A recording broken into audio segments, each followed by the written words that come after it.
Kissy Missy is first being attacked, listen to the very first noise she makes. Sound familiar? Well, this is actually the exact same noise Huggy Wuggy makes when he jump scares us.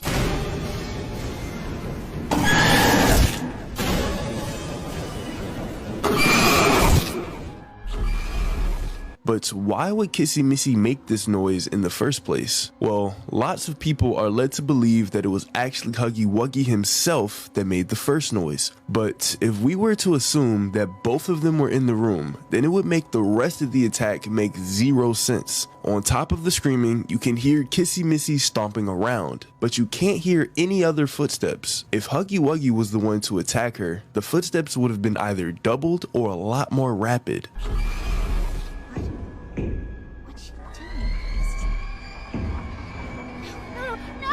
Plus, how would Huggy Wuggy even have gotten there in the first place? And why would he immediately attack Kissy Missy? I can somewhat understand the second part, as the reason he attacked us in the first chapter is likely just because he was starving. This is because before the Hour of Joy happened, Huggy Wuggy was said to be very obedient with the staff and normally didn't lash out. But things started to slowly take a turn for the worse once Huggy Wuggy started to be influenced by the prototype. And so he ended up only being hostile when provoked to being a relentless killer. But what about him actually being alive in the first place? During the end of chapter 1, we can clearly see Huggy Wuggy falling deep into the depths of Playtime Co. And the only chance he could have had at surviving is if he landed in a large body of water. Now, we're seen to be navigating through bodies of water throughout chapter 3, but it's highly unlikely that this was enough to break Huggy Wuggy's fall. Plus, I don't think the water that we see in chapter 3 is right below Poppy's walkway. But who else could have attacked Kissy Missy? Now, everyone's instinctive answer for the attack is the prototype, but we actually have nothing proving this. It's been shown that the prototype will only become involved with a toy who is either already dead or is on the verge of death. And if he were to not stick by this, it would completely change why the prototype is keeping himself hidden as much as possible in the first place. But it is possible that the prototype had some type of involvement with the attack. And for this, we have to go all the way back to the playhouse. After we find Dog Day in one of the jail cells, he starts to tell us how he got in this position, and during his dialogue, he says this.